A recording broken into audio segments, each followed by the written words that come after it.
Sizga tegib nima ko'rdim bu hayotda demasin. Eng yomon gapi shu ayol kishini. Palonchiga tekkanimda meni zo'r olib yurardi degan gap, bu gap eng yomon gap azizlar. Erkak kishini juda ham qalbini og'ritadigan gap shu. Ayoldan shu gapni eshitishlik.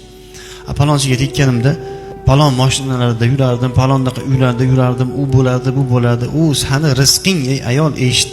U seni taqdiring, u Xudoning ishi u. Mana shu erkakka tegishing, shu uyda yashashing, shunaqa ovqat yeyishing, u Allohdan, u Xudoning taqdiriga rozi bo'lmaganlik hisoblanadi bu. Allohga bosh ko'tarish hisoblanadi. Bu erkak kishi oddiy bir sabab xolos.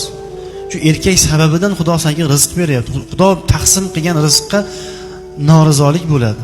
Boshqa aytayotganimda boshqacha bo'lardi, lekin chet el olib yurardi meni. Boshqa aytayotganimda meni boshida ko'tarib yurardi deyishligi ayol kishi. Allohning qazoi qadariga rozi bo'lmaslik hisob. Xudoga shikoyat bo'ladi. Shu qattiq gunoh. Bunaqa deyishlikdan ayol kishi saqlansin.